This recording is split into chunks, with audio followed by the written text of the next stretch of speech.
Hello everyone, welcome to all on my YouTube channel master class.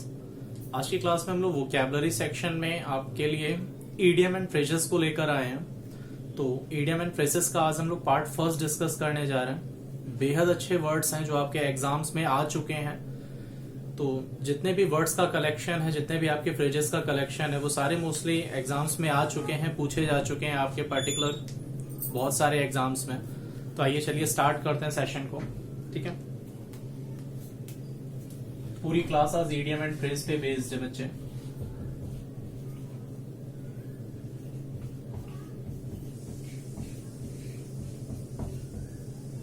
ये idiom and phrase का part first है आपके लिए।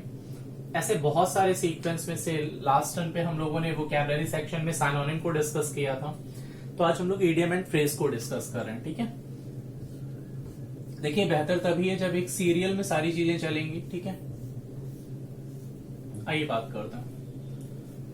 आपके सामने कुछ मैंने इडियम्स लिखे हुए हैं। ठीक है, तो सबसे पहले इडियम पे डिस्कस करते हैं। देखिए दिया हुआ है अबव बोर्ड। मैं एक बार रीड कर दे रहा हूं सारे आपको, जिससे आपको प्रॉब्लम ना आए। सबसे पहला दिया हुआ है अबव बोर्ड। सेकंड दिया हुआ है बच्चे एड हॉक। थर्ड दिया हुआ है ad lib, most important. Fourth one is the Achilles heels. Fifth one is the add fuel to fire. अब जो एड फ्यूल टू फायर है, सिमेट्रिक वे में एड इंसल्ट टू इंजरी को भी यूज किया जाता है। ठीक है, अगला है against the tide. Against the tide को यूज करना है या अगेंस्ट द क्लॉक को यूज करना है, तो दोनों ही होते हैं सेक्शन में, बट दोनों में डिफरेंस है। ठीक है, against the clock, against the tide. Eighth is the most important section. It is use also for the one vertical situation. कह रहा है आपसे have an axe to grind. ठीक है, या एन एक्स टू ग्राइंड दिया होता है। तो आइए सीखते हैं, समझते हैं सारी चीजों को। सबसे पहला देखिए दिया हुआ अबव बोर्ड। ठीक है, अबव बोर्ड का मतलब होता है ईमानदार एवं निश्चल। मतलब क्या होता है, एक ऐसा इंसान जो पूरी तरह से आपके लिए खुली किताब के तरह हो, बहुत ज्यादा ईमानदार हो। तो आप कह सकते हैं अबव बोर्ड के लिए honest and straight forward. Honest and straight forward. एक इंसान जो बहुत ज्यादा ईमानदार हो आपके लिए, अबव बोर्ड मतलब होता है बच्चे honest and straight forward. STRAIGST forward. ठीक है, बहुत ज्यादा ईमानदार होना। कहीं कहीं पर आपको इसी के लिए फ्रैंक वर्ड दिया हुआ मिलता है। ठीक है, तो परेशान मत होइएगा, सेम है। एडहॉक, आपने देखा होगा कभी कभी हम लोगों के लिए कुछ गवर्नमेंट ऑफिसर्स होते हैं, वहां पे आप पर्टिकुलर किसी को गवर्नमेंट ऑफिशियल ऑफिसर नहीं बना सकते हैं। तो होता है क्या, टेम्परेरी, जब तक हमें उस कर्मचारी से कोई काम निकालना है या काम के लिए रखना है, तो हम लोग उसे 1 साल के लिए, 2 साल के लिए, 3 साल के लिए एडहॉक पे रख लेते हैं। एडहॉक के लिए मतलब क्या होगा, काम करेगा उसके हिसाब से उसे पेमेंट करी जाएगी, बट वो पर्टिकुलर परमानेंट नहीं होता है। ठीक है, एडहॉक का मतलब होता है एक शॉर्ट टाइम पीरियड के लिए किसी को अपने काम के लिए रखना। ठीक है, एडहॉक होता है फॉर अ पर्टिकुलर पर्पस, किसी एक पर्टिकुलर पर्पस के लिए आपने किसी को अपॉइंट किया हुआ है। ठीक है, एडहॉक। एडहॉक मतलब होता है for a particular purpose, for a particular purpose. ठीक है, एक शॉर्ट पीरियड के लिए आप किसी को अपॉइंट करते हैं कि ठीक है भाई, आप 2 साल 3 साल के लिए मेरे ऑफिस में काम कर लीजिए, जब तक मेरा परमानेंट मेंबर नहीं है। ठीक है, तो वो एडहॉक की सिचुएशन होती है। कुछ केसेस में यही होता है कि बाद में वही एडहॉक वाला पर्सन परमानेंट कर दिया जाता है। ठीक है, जैसे आपने नगर निगम में देखा होगा। तो चलिए खैर आगे स्टार्ट करते हैं। एक देखिए थर्ड वन दिया है एडलिब। दोनों ही बहुत कॉमन है, जैसे देखिए एड। ठीक है, अब होता क्या है एडलिब। एडलिब का मतलब होता है बिना तैयारी के भाषण देना। To deliver a speech without of a pre preparation. अब आपको यहां से एक बात और समझनी है कि एडलिब का मतलब हुआ बिना तैयारी के भाषण देना।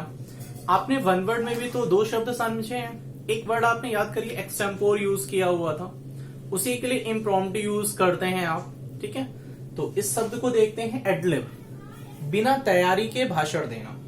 ठीक है, to deliver a speech without pre preparation, ad lib. to deliver a speech without preparation. ध्यान रखिएगा स्पेलिंग के लिए PREPARATION, ठीक है। प्रिपरेशन की स्पेलिंग याद रखिएगा। अच्छा, इसी के लिए आपको अगर साइनोनिम चाहिए तो साइनोनिम भी मैं साइड में लिख दे रहा हूं। एडलिब के लिए आप क्या लिख सकते हैं? एक्सटेम्पोर, ठीक है, या फिर इम्प्रॉम्प्टू।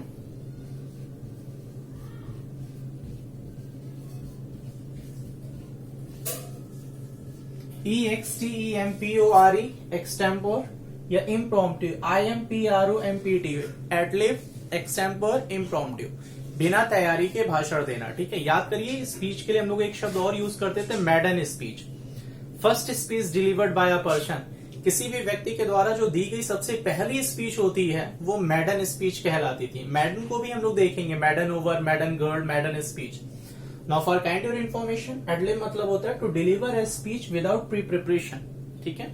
बिना तैयारी के किसी स्पीच को अगर आप डिलीवर करते हैं, ठीक है, उसी के लिए साइनोनिम क्या हो गया? तो extempore and impromptu. My point is clear. चलिए, एकिल्स हील्स का मतलब होता है बहुत कमजोर पक्ष या बहुत कमजोर पहलू। आपको लग सकता है कि कोई चीज आपके लिए बहुत ज्यादा देखने में तो बहुत छोटी है, लेकिन वो आपके लिए भयानक साबित हो सकती है। समझ रहे हैं मेरी बात क्या होती है? जैसे देखिए, अगर आपके एग्जाम हॉल में अगर आप बात करें, कोई भी आपका सब्जेक्ट बहुत वीक है, फॉर काइंड ऑफ इन्फॉर्मेशन में कंपटीशन के लेकर बातें कर रहा हूं, आप किसी एक सब्जेक्ट में बहुत स्ट्रांग है, लेकिन हो सकता है आपके कोई दो सब्जेक्ट बहुत ज्यादा वीक हों, और किसी भी कंपटीशन को अगर आप पूरी तरह से क्लियर करना चाहते हैं तो कहीं ना कहीं आपका एवरेज, जो भी एवरेज परसेंटेज ऑफ मार्क्स है वो कहीं ना कहीं एवरेज होना चाहिए। समझ रहे हैं मेरी बात? उससे फायदा क्या होता है? आप पूरे कंपटीशन में बने रहते हैं। और मान लीजिए अगर आप कंपटीशन की तैयारी कर रहे हैं, आपकी इंग्लिश बहुत अच्छी है, बाकी अदर सब्जेक्ट खराब हो रहे हैं, तो यार आप कभी कंपटीशन को बीट नहीं कर सकते हैं। तो कहीं ना कहीं आपका कोई ना कोई एक पक्ष बहुत कमजोर है, जिसकी वजह से आप अपने सिलेक्शन को गेन नहीं कर पा रहे। समझिएगा, कंपटीशन में आए हैं तो इस बात को समझिए कि कभी भी हमें एक सब्जेक्ट को बहुत ज्यादा फोकस नहीं करना है, वो आपकी स्ट्रेंथ है, बट आपको अदर सब्जेक्ट को भी थोड़ा थोड़ा लेकर चलना है। समझ पा रहे हैं? जिससे आप एग्जाम को बीट कर पाए, आगे स्टेप में जा सकें। एकिल्स हील्स भी कुछ वैसा ही है, देखने में तो बहुत छोटा होता है, लेकिन ये आपके लिए घातक साबित हो सकता है। कमजोर पक्ष या कमजोर पहलू, द वीकेस्ट पॉइंट, ठीक है। एकिल्स हील्स बहुत कमजोर पक्ष या कमजोर पहलू, आप कह सकते हैं a small but fatal weakness.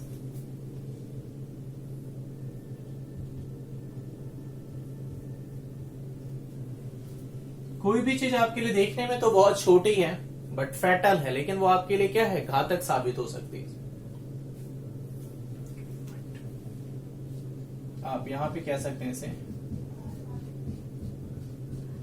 Weak point, ठीक है, कमजोर पहलू है आपका कहीं पे।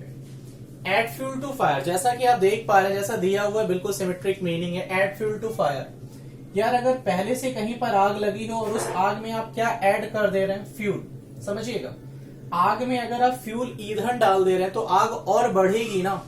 मैं आपको ऐसे समझाना चाहता हूं, यार कहीं पर पहले से आग लगी, इसका मतलब है मामला तो पहले से ही खराब है। आप उस आग में और जाकर क्या इन्वॉल्व कर दे रहे हैं? फ्यूल को, तो जाहिर सी बात है आग तो बढ़ेगी ही। इसका मतलब है मामले को और ज्यादा पेचीदा बना देना, और ज्यादा मुसीबत में ले आना। एड फ्यूल टू फायर मतलब to make a difficult situation worse, to make a difficult situation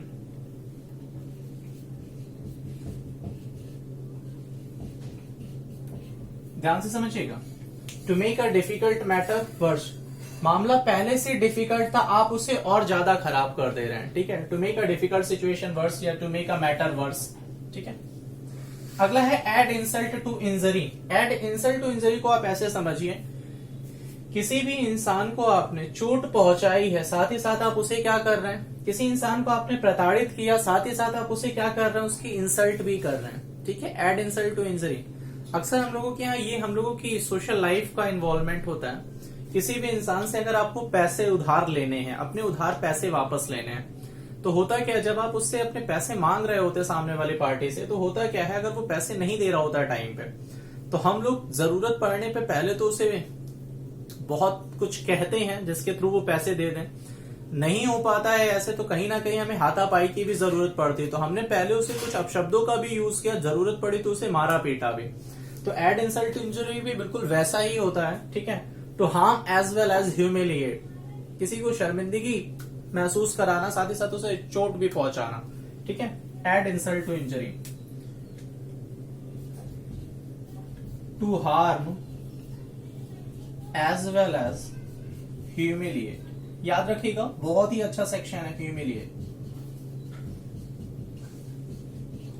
to harm as well as humiliate, ठीक है। याद करिए लास्ट टाइम पे हम लोगों ने वोकैब में एक वर्ड पढ़ा था अबैश, एम्बैरस, किसी को शर्मिंदा करना, उसी का एक वर्ड होता है डिग्रेड, अबेश, एबीएस, ठीक है। तो वही वर्ड है एड इंसल्ट। कॉन्डेसेंट देखा होगा आपने, to harm as well as humiliate, किसी को चोट पहुंचाने के साथ ही साथ उसे शर्मिंदगी महसूस करना। Against the tide, against the tide का मतलब होता है प्रचलन के अगेंस्ट चलना, ठीक है।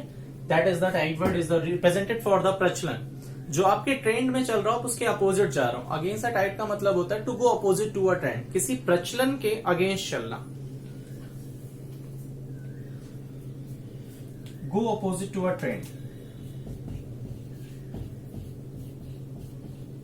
अच्छे अपोजिट बोल रहा हूं मैं, किसी भी ट्रेंड के अपोजिट चलना, ठीक है।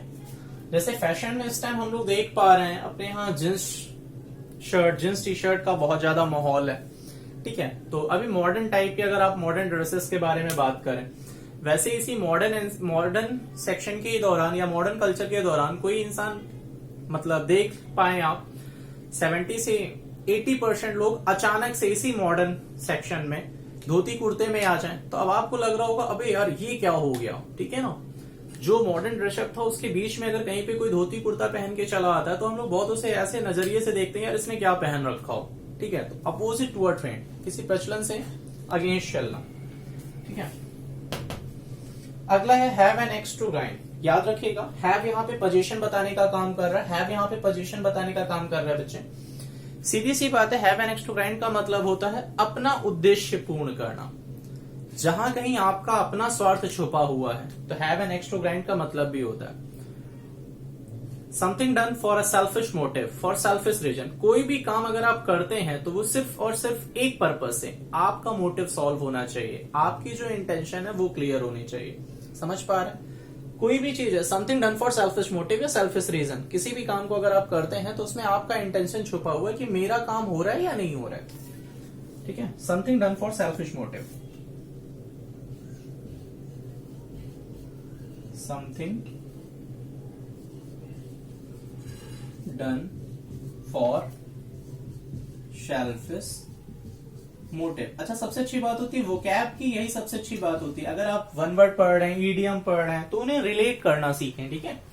जैसे मैंने have an axe to grind दिया, something done for selfish motive, किसी भी काम को किया जा रहा है किसकी वजह से, सेल्फिश मोटिव, खुद के इंटेंशन की वजह से। इसी को आप थोड़ा सा आगे लेकर आइए, तो आप कह सकते हैं ईगोइस्ट। बच्चे क्या कह सकते हैं, ईगोइस्ट। ईगो मतलब होता है सेल्फ, आईएसटी मतलब पर्सन, एक ऐसा इंसान जो केवल खुद के बारे में सोचता हो, ईगोइस्ट होता है। समझ रहे हैं? There are the two words, egoist and egotist, but there is a difference, ठीक है। ईगोइस्ट होता है एक इंसान जो केवल खुद के बारे में सोचता हो, और ईगोटिस्ट होता है एक ऐसा व्यक्ति जो अपनी उपलब्धियों का बखान करता हो। A person who talks about the advancement of one's, ठीक है। अगर कोई भी इंसान खुद के, वन सेल्फ के बारे में, अगर खुद के बारे में, एडवांसमेंट के बारे में आपसे बड़ाई करता, तो वो ईगोटिस्ट है बच्चे, वो ईगोइस्ट नहीं है। लेकिन जो इंसान केवल अपना काम निकालना चाहता हो, वो क्या है, egoist. Is my point clear? चलिए, बहुत अच्छी बात है। आइए मूव करते हैं आगे की तरफ। एक बार रिपीट करता हूं, अबव बोर्ड होता है ऑनेस्ट एंड स्ट्रेट फॉरवर्ड, ईमानदार। एडहॉक होता है किसी को एक पर्टिकुलर पर्पस के लिए, कुछ टाइम पीरियड के लिए, for a particular purpose, for a short of time. Ad lib होता है किसी भी स्पीच को डिलीवर करना बट विदाउट प्रिपरेशन, ठीक है।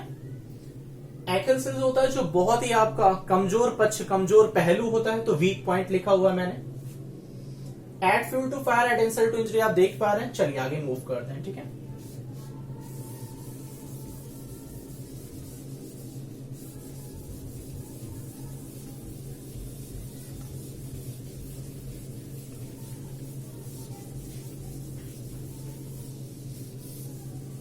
आइए बच्चा,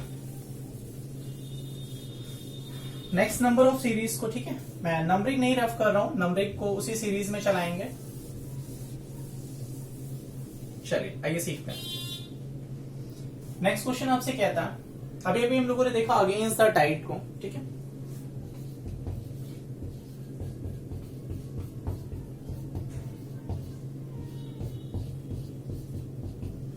against the clock, an olive branch,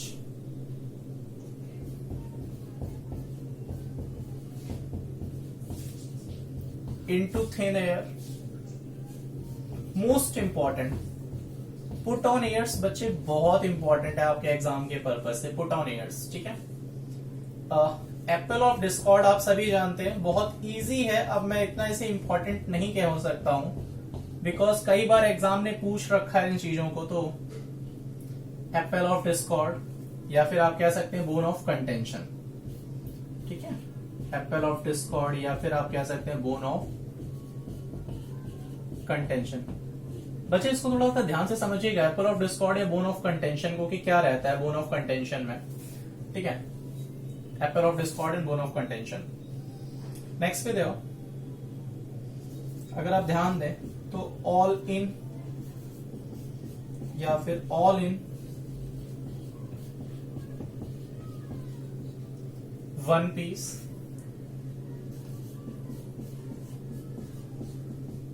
all set,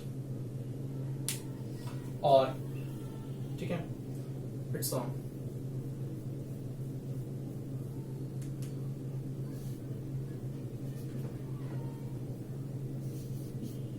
आइए बात करते हैं। सबसे पहले आपसे कह रहा हूं against the clock. Against the clock का मतलब होता है समय के विपरीत, ठीक है।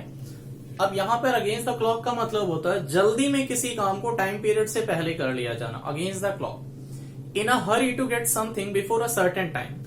किसी भी काम को एक निश्चित समय से अगर आप पहले कर लेते हैं, मतलब समय से आप पहले हैं किसी भी चीज के प्रति, तो अगेंस्ट द क्लॉक होता है। इन अ हरी, पहली बात इन हरी नहीं होता है बच्चे, फ्रेज होती है, ठीक है। या in a hurry, in a mood, in a rage, in a fix, ठीक है। तो against the clock, in a hurry to get something done before a certain time, before a certain time. बच्चे ध्यान से, in a hurry to get something done before a certain time, किसी निश्चित समय से पहले अगर आप किसी काम को कर लेते हैं तो अगेंस्ट द क्लॉक है।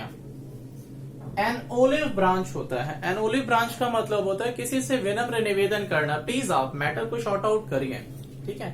An olive branch, peace request या पीस ट्रीटी, शांति निवेदन बनाए रखना।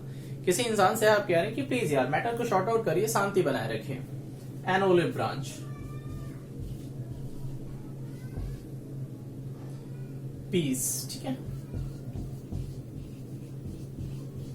पीस रिक्वेस्ट, शांति निवेदन, ठीक है, कि प्लीज आप शांति बनाए रखें। Into thin air, most important. Into thin air का मतलब होता है इनटू नोवेयर, किसी भी चीज का पूर्णतः गायब हो जाना, ठीक है। नोवेयर, डिसअपियर, कोई चीज आपको दिख ही नहीं रही है, डिसअपियर हो चुकी है।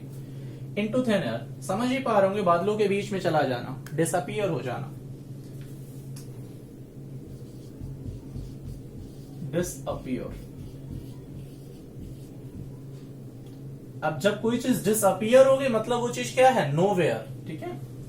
आपके लिए वो क्या हो गई, नोवेयर। पुट ऑन ईयर्स, बच्चे ये हम लोगों की सोशल लाइफ है। पुट ऑन ईयर्स, वास्तविक स्थिति से खुद को बहुत ज्यादा शो अप करना। मतलब हो सकता है कोई इंसान किसी भी व्यक्ति के घर में ठीक ढंग से पहनने या खाने के लिए ना हो, लेकिन जब हम किसी से मीट करते हैं, मिलते हैं, मान लीजिए कोई मेरा दोस्त आया तो हम उसके सामने ओवरवेलम ऐसे कर रहे हैं, जैसे ऐसे बिहेव कर रहे हैं जैसे यार मेरे पास बहुत ज्यादा पैसा हो, मैं यहाँ बहुत ज्यादा एक रॉयल फैमिली से बिलोंग करता हूँ, या जो मेरा स्टेटस है वो बहुत ज्यादा अपर है और आप मेरे सामने कुछ नहीं है। तो ये जो इस तरह का एक बिहेवियर है, अपनी वास्तविक स्थिति से कहीं ज्यादा बेहतर खुद को शो करना, वो क्या होता है? Put on airs. बात समझ पा रहे हैं? अपनी वास्तविक स्थिति से खुद को ज्यादा बेहतर शो करना पुट ऑन एयर्स होता है। To behave as though one is superior to others, put on airs. इसका मतलब होता है टू बिहेव, इस तरह से बिहेव करना, to behave as though one is superior to others, कि वो जो व्यक्ति है वो दूसरों की तुलना में क्या है? सुपीरियर है, सुपीरियर टू अदर्स।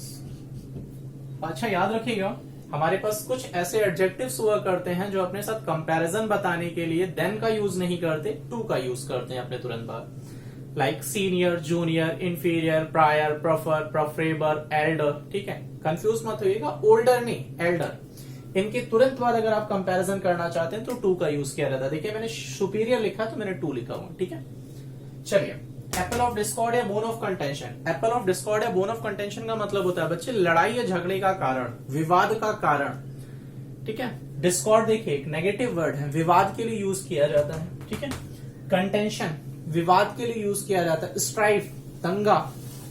ठीक है, डिस्प्यूट विवाद। तो एप्पल ऑफ डिस्कॉर्ड या बोन ऑफ कंटेंशन को आप कह सकते हैं it's a cause of quarrel या cause of dispute, cause of quarrel या कॉज ऑफ डिस्प्यूट या matter of dispute, subject of dispute. किसी भी विवाद का जो मेन सब्जेक्ट है वो क्या है? एप्पल ऑफ डिस्कॉर्ड या बोन ऑफ कंटेंशन का मतलब ही होता है cause of quarrel, cause of dispute या सब्जेक्ट ऑफ डिस्प्यूट। ठीक है, विवाद या झगड़े का कारण होना। ऑल इन, ऑल इन का मतलब होता है पूरी तरह से यार थका हुआ, बिल्कुल नीरस टाइप का व्यक्ति, कुछ एंथुजियाज्म ना रह गया हो, exhausted. All in,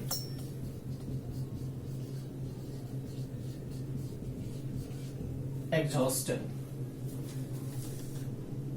all in one piece, कोई भी चीज ऑल इन वन पीस, अगर कोई भी चीज एक कंप्लीट जो है, सभी जो है वो एक पीस में, मतलब पूरी चीज एक ही टुकड़े में है, मतलब जाहिर सी बात है अगर संपूर्ण चीज केवल एक ही है तो यार वो हमारे लिए सेफ होती है, अनडैमेज्ड है। ठीक है, जैसे इसका सबसे अच्छा एग्जांपल ले सकते हैं, ऑल इन वन पीस का एक सबसे अच्छा एग्जांपल होता है फैमिली। अगर पूरी की पूरी फैमिली यार एकजुट होके काम कर रही है ना, तो एकजुट, all in one piece, safe है वो, अनडैमेज्ड है। लेकिन हाँ, अब वहीं पर यार आपके पिताजी, आपके चाचा जी, आपके ताऊ जी, तीनों ही लोग अलग अलग रह रहे हैं, तो अब जाहिर सी बात अगर कोई थर्ड पर्सन आ रहा है लड़ाई के पर्पज से, तो आपस में आप लोगों के बीच में यूनिटी नहीं है, इस वजह से वो फायदा उठा सकता है। बट हाँ, अगर यही तीनों भाई आपस में संगठित होकर रहते तो फायदा नहीं उठाया जा सकता था। That's mean all in one piece, it's a safe, undamaged. ठीक है, सेफ है, कैसी है? अनडैमेज्ड है। ठीक है, all in one piece. All set, अक्सर लोगों ने देखा होगा कहीं पर जाते हैं तो कोई आपसे आता है तो पूछता है ऑल सेट इज देयर। ठीक है, क्या पूरी चीजें यहाँ पर तैयार हैं? ऑल सेट मतलब होता है किसी भी चीज के लिए पूर्णतः तैयार होना, ready to go, prepared. All set, पूर्णतः तैयार, रेडी टू गो। ठीक है, या आप कह सकते हैं प्रिपेयर्ड। मैं बार बार कह रहा हूं, प्रिपेयर की स्पेलिंग याद रखिएगा, PREPAR होती है। ठीक है, रिपेयर नहीं, REPAIR होती है रिपेयर। ठीक है, but prepare, all set, ready to go, prepare. I hope इतनी बात समझ पाए होंगे। चलिए कुछ और वर्ड्स हैं उनको भी देख लेते हैं।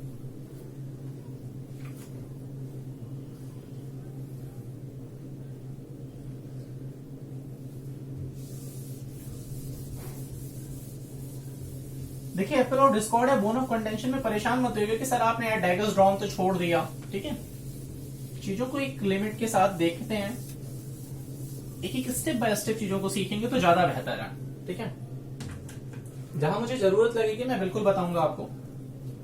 और देख लीजिए,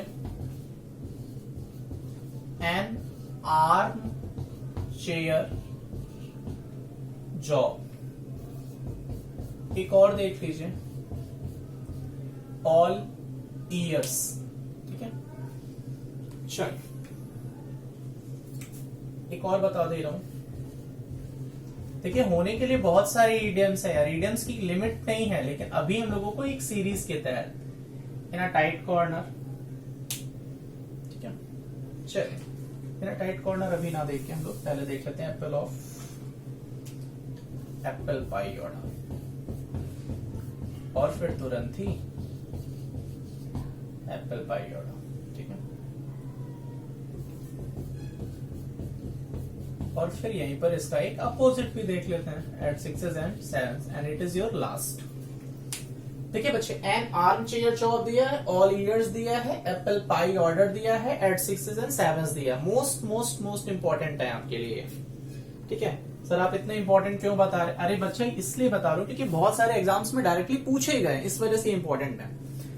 एन आर्म चेयर जॉब को आपको ऐसा नहीं लग रहा, एक ऐसी जॉब है जो चेयर पे बैठने वाली है। कौन सी? हाथ रख के। मतलब यार एक ऐसी जॉब है ना जिसपे आप चेयर पे केवल हाथ रख के बैठोगे यार अपने। मतलब अगर जाहिर सी बात है आपको ऐसी जॉब मिल जाए जिसमें केवल आपको बैठना है यार आराम से, तो वो जॉब आपके लिए हाईली कंफर्ट होगी या नहीं होगी? अरे हाँ यार। और जब आपको केवल ऐसी जॉब मिल रही है जिसमें केवल आपको हाथ रख के बैठना ही है यार, वहां पे जाके ज्यादा काम नहीं है आपके लिए, ठीक है, तो जाहिर सी बात है वो जॉब आपके लिए कैसी होगी? बहुत कंफर्टेबल होगी। तो एन आर्म चेयर जॉब का भी मतलब होता है एक ऐसी जॉब जो हाईली कंफर्ट हो और सैलरी भी अच्छी हो। ठीक है, तो आप कह सकते हैं a good income job with high comfort, a good income job with high comfort. ठीक है, N arm chair job, a good income job. ठीक है, एक ऐसी जॉब जो बहुत ज्यादा आपके लिए गुड इनकम जॉब, एक ऐसी जॉब जो बहुत ज्यादा कंफर्ट हो आपके लिए। ठीक है, ऑल ईयर्स, किसी भी बात को बहुत अटेंटिवली सुनना, बहुत ध्यानपूर्ण तरीके से सुनना। All ears, to listen attentively. An arm chair job, good income job with high comfort. ठीक है, ऑल ईयर्स, टू लिसन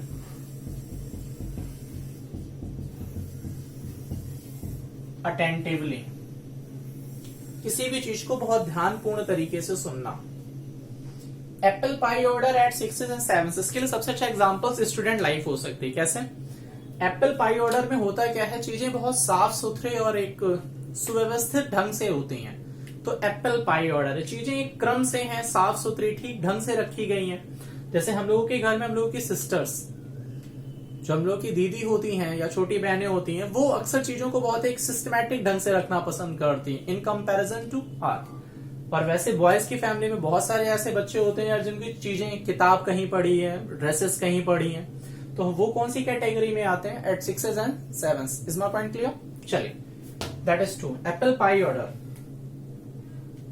किसी भी चीज का एक गुड कंडीशन में पाया जाना, इन गुड कंडीशन। ठीक है, प्रॉपर ऑर्डर, अगर कोई भी चीज एक प्रॉपर ऑर्डर है, एक प्रॉपर सीक्वेंस में। ठीक है, एट 6s and 7s, कोई भी चीज इन डिसऑर्डर, अगर कोई भी चीज एक क्रम में नहीं है। ठीक है, Apple pie order in good condition, कोई भी चीज एक ठीक ढंग से रखी गई है। और eight 6s and 7s in disorder, कोई भी चीज अगर एक प्रॉपर ऑर्डर में नहीं है। ठीक, आई होप ये पूरा सेशन आपको समझ में आया होगा। मैंने कोशिश की है जितने भी इडियम एंड फ्रेजेस के क्वेश्चंस थे आपके एग्जाम्स में मोस्टली आए हुए हैं, तो मैंने कोशिश की है पहली सीरीज उनको कराने की, और हम लोग लगातार इसी तरह से चीजों को कंटिन्यू रखेंगे। किसी टर्न पे अगर आपके लिए साइनोनिम कराए गए हैं तो फिर ईडियम्स कराए जाएंगे, वन वर्ड कराए जाएंगे, एंटोनिम और ग्रामेटिकल सेक्शन को भी साथ में लेके हुए चलेंगे। ठीक है, आपके भी CPO-SI एग्जाम्स है तो उनके लिए मोस्ट इंपॉर्टेंट है, या CGL का आने वाला एग्जाम्स है, तो चीजों को समझिए। मैं आपको एक प्रॉपर वे में तैयारी करा रहा हूं, बस चैनल से जुड़े रहिए। आपको वीडियो पसंद आए तो प्लीज चैनल को लाइक करें, शेयर करें और अपने दोस्तों में सब शेयर करें। ठीक है, चैनल को सब्सक्राइब करें। तब तक के लिए नमस्कार, टेक केयर।